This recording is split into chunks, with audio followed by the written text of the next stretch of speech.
अवधूत चिंतन श्री गुरुदेव दत्त श्री स्वामी समर्थ. गेल्या काही दिवसात साप्ताहिक पारायण आमच्या घरात सुरू होतं गुरुचरित्राचं. तर त्यासाठी आज उद्यापन केलं होतं मी 8व्या दिवशी.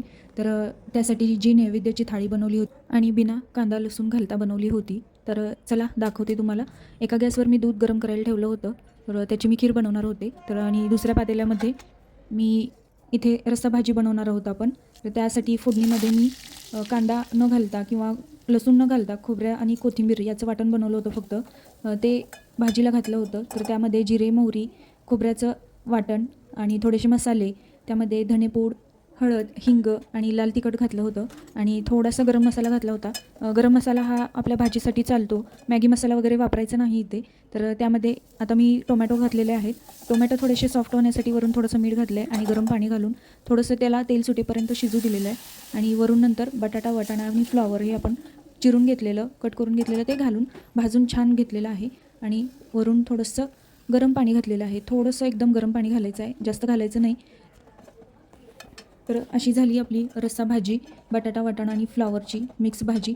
तर याला आता मागच्या गॅसवरती मी शिफ्ट करणार आहे आणि छान मंद आचेवरती याला शिजू देणार आहे. बटाटा आपला छान असा सॉफ्ट होईपर्यंत शिजू द्यायचा आहे. तर इकडे दुसऱ्या पॅनमध्ये मी तूप घालून घेतलेलं आहे. त्यामध्ये थोड्याशा शेवया घातलेल्या आहेत आणि ड्रायफ्रूट्स घातलेले आहेत. छान असं गोल्डन रंगावरती येईपर्यंत भाजून घेतलेलं आहे.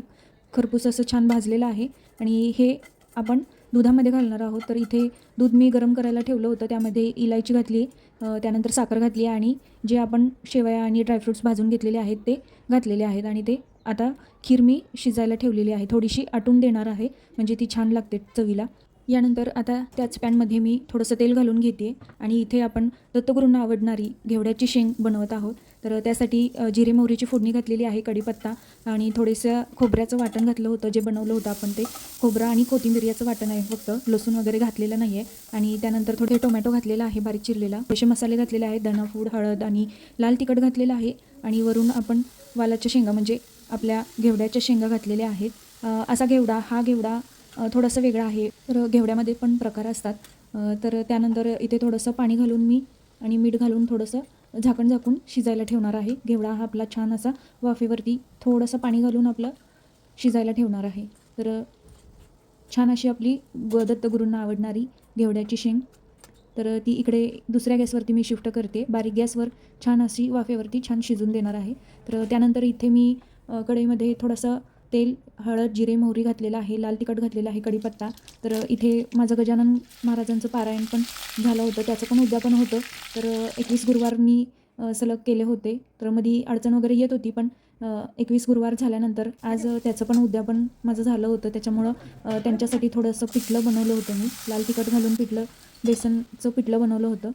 तर इथे गुरुचरित्राचं पारायण यांनी केलं होतं. साप्ताहिक पारायण खूप छान पद्धतीनं झालं. 8 दिवस कसे गेले आम्हाला काहीच कळलं नाही. खूप अगदी छान घरात प्रसन्न एकदम छान वातावरण झालं होतं. तर इकडे आपली घेवड्याची शेंग छान अशी शिजत आलेली आहे. त्याला थोडंसं हलवून घेतलेलं आहे मी. इकडे खीर पण आपली झालेली आहे आणि त्यानंतर आपली बटाटा, वाटाणा, फ्लॉवर याची मिक्स रस्सा भाजी पण झालेली आहे. तर त्याला थोडीशी वरून कोथिंबीर बारीक चिरलेली घातलेली आहे. पिठलं पण आपलं वाफलून झालेलं आहे छान असं. तर त्याला पण कोथिंबीर घालून झाकून ठेवते.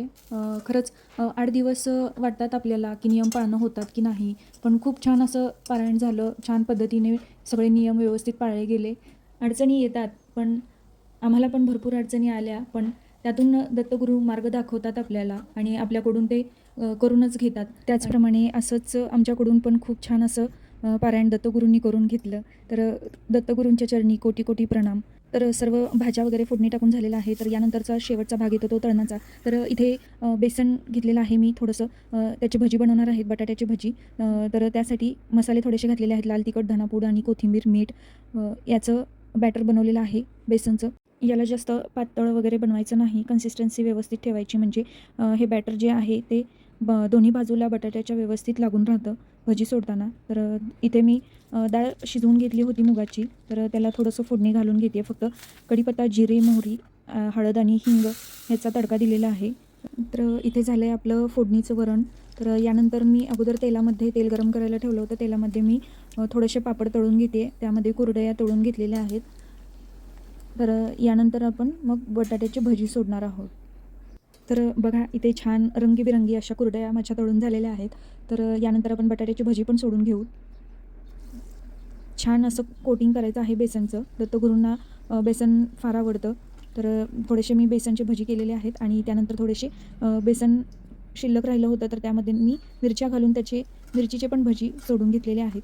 यानंतर पार्ट येतो तो पोळी आणि भाकरीचा.